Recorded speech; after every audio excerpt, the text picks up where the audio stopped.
श्री बिल्वमंगल महाप्रभु एक बार, बड़े भगवान के भक्त हैं बिल्वमंगल जी, जिन्होंने कृष्ण कर्णामृत नाम के ग्रंथ की रचना करी। बड़ा प्यारा ग्रंथ है। इतनी उच्च कोटि के भक्त श्री बिल्वमंगल जी एक बार जंगल में जा रहे थे, चलते चलते। संगीत के बड़े प्रेमी थे। रास्ते में जंगल में जाके देखा कि जंगल के कुछ कोल भील नृत्य कर रहे हैं। उनके बीच में एक चिंतामणि नाम की एक वैश्या भी नृत्य कर रही है। नृत्य करते समय जो व्यक्ति पखावज बजा रहा था वो थोड़ा हल्का पड़ रहा था। भाई, नृत्य करने वाले व्यक्ति के सामने जो बजाने वाले, संगीत बजाने वाले लोग होते हैं, यदि वादन थोड़ा बहुत हल्का पड़े तो फिर नृत्य करने वाले को पूरा सुख नहीं मिलता। वो सोचते हैं कि भाई थोड़ा हल्का है और थोड़ा अच्छे से बजे। तो वो चिंतामणि नाम की वैश्या नृत्य करे पर वो बजाने वाला ठीक से न बजावे। पर बिल्वमंगल महाप्रभु जी पखावज के बड़े ज्ञाता थे, बड़ा ज्ञान था। तो जंगल से जा रहे थे, इन्होंने जाते जाते मन में आया कि चलो मैं भी दो हाथ बजा के देखूं। तो इन्होंने सारी जगह, भैया हमको थोड़ा दोगे, हम भी बजाएं, बजा लो। तो उसने जैसी पखावज इनको दी और इन्होंने ऐसी पखावज बजाई कि वो नृत्य करने वाली इनके ऊपर बलिहारी हो गई महाराज। उसने कहा कि तुम्हारी हमारी जोड़ी अच्छी बनेगी, तुम बड़ी अच्छी पखावज बजाते हो, मैं नाचती हूँ, तुम बजाना मैं नाचूंगी, ऐसे आनंद करेंगे। बिल्वमंगल महाप्रभु जी उसके रूप को देख के इतने मोहित हो गए कि अपने घर परिवार को भूल गए और चिंतामणि के साथ ही जीवन यापन करने का संकल्प ले लिया। थोड़ा ध्यान से सुने। चिंतामणि के साथ रहने लगे। इतनी आसक्ति हो गई चिंतामणि के साथ कि अब उसको छोड़ के जाने का कहीं मन ही ना करे। एक बार इनके पिताजी का शरीर पूरा हो गया। पत्नी ने कहा कि देखो पिताजी का शरीर पूरा हुआ, कम से कम संस्कार तो करके आओ। देवी मैं तुमको छोड़ के नहीं जा सकता। नहीं, तुमको जाना पड़ेगा। बिल्वमंगल महाप्रभु संस्कार करने के लिए गए अपनी जन्मभूमि।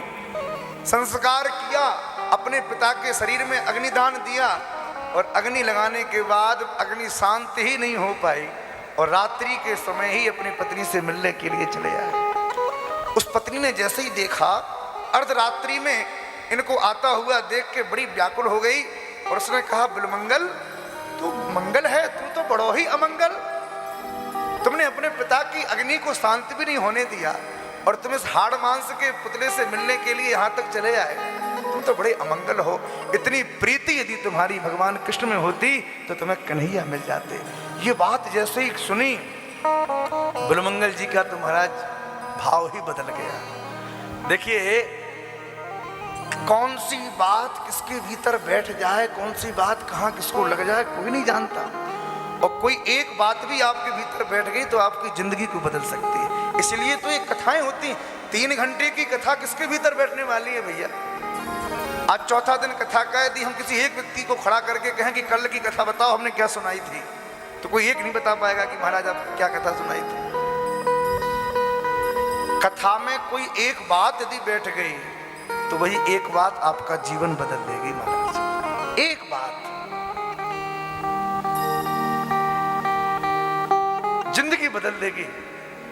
एक कुम्हार मिट्टी के बर्तन बनाता था, तो मिट्टी के बर्तन में सकोरा भी बनावे और घड़ा भी बनावे, दीपक भी बनावे। ये सब बनाते बनाते उसके मन में आया कि अब मैं चिलम बनाना प्रारंभ करूं, क्योंकि संसार में चिलमची बढ़ रहे हैं तो थोड़ी चिलम भी बनाऊं। तो उस कुम्हार ने चिलम बनाना प्रारंभ किया। जैसे ही चिलम बनाई, तो चिलम को तो जानते हो आप, चिलम में तो अग्नि जला के लोग दम भाई दम लगाते रहते हैं। माली की पत्नी ने कहा कि सुनो जी, चिलम तो बहुत बना ली, अब थोड़ा एक काम करो, एक सुराही बना दो। उसी माली ने उसी मिट्टी से, उसी मिट्टी को आकार जो चिलम का देने वाला था, उसने उसी मिट्टी में महाराज सुराही का आकार दे दिया। जैसे ही सुराही का आकार दिया कि वो मिट्टी माली से बोल पड़ी। उस मिट्टी ने कहा कि माली, आज तो तुमने हमारा जीवन ही बदल दिया। माली ने कहा क्यों? उस मिट्टी ने कहा कि तुम यदि चिलम बनाते तो चिलम बनने के बाद मैं भी जलती और दूसरों को भी जलाती, उनके भी हृदय को जलाती, पर तुमने केवल थोड़ी सी बुद्धि में परिवर्तन प्रकट कर दिया तो तुमने सुराही बना दी। मैं भी दिन भर शीतल रहूंगी और जो भी मेरा जल पिएगा वही शीतलता को प्राप्त करेगा। माली ने कहा कि वो तो मेरी पत्नी कहा तो मैंने अपना विचार बदल दिया। उस मिट्टी ने कहा कि तुमने तो विचार बदला पर मेरी तो जिंदगी बदल गई महाराज, तुम्हारे एक विचार ने पूरी जिंदगी बदल दी।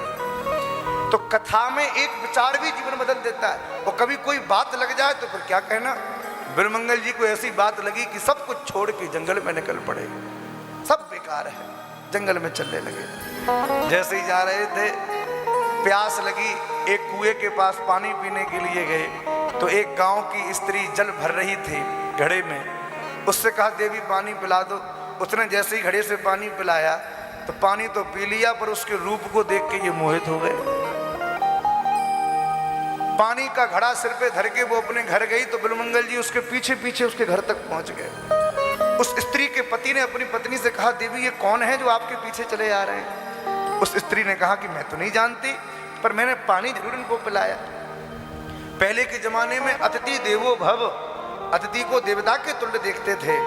उसके पति ने घर में बुलाया, भोजन कराया बिलमंगल महाप्रभु को। कोई नेक व्यक्ति दिखते हैं।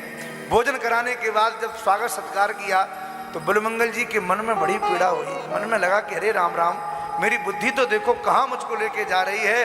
और बताओ इसने मेरा इतना सम्मान किया, ये जो नेत्र है ना ये बार बार मुझको किसी न किसी चक्कर में डाल रहे हैं, तो क्यों ना मैं इन नेत्रों को ही अलग कर दूं।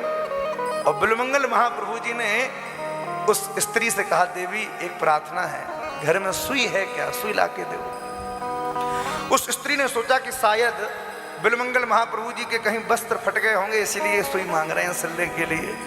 उसने लाके जैसे सुई दी, बिलमंगल महाप्रभु जी ने उस सुई से अपने दोनों नेत्रों को फोड़ दिया। महाराज रक्त की धार बहने लग गई।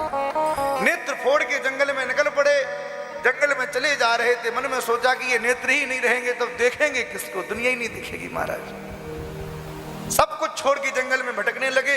एक गहरा गड्ढा मिल गया, गड्ढे में जाके अंधे तो थे ही गिर पड़े। महाराज जैसे ही उस गड्ढे में गिरे कि अब हा नाथ हे गोपाल हे गोविंद पुकारने लगे।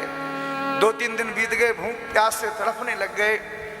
पर देखो भक्त जो होता है ना, भक्त यदि कभी किसी उल्टे सीधे मार्ग पर चलने भी लग जाए तो पतन तो होता है पर हमारे भगवान उसका सहारा जरूर देते हैं। हमारे गोविंद भगवान गैया चराते हुए जंगल में प्रकट हो गए और ठाकुर जी जैसे ही जंगल से निकले भगवान ने कहा कौन है इस गड्ढे में। बिलमंगल ने कहा कि मैं हूं भाई, मुझे निकालो। भगवान ने कहा लाओ हाथ पकड़ाओ।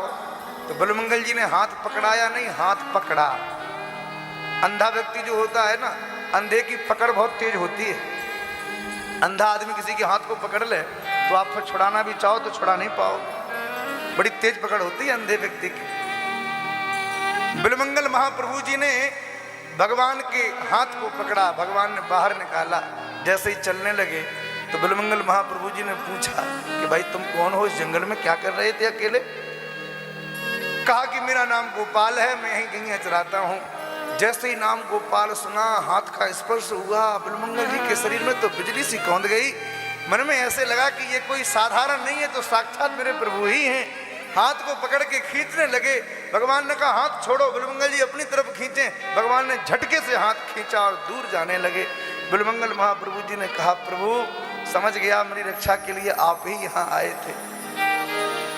हाथ छुड़ाए जात हो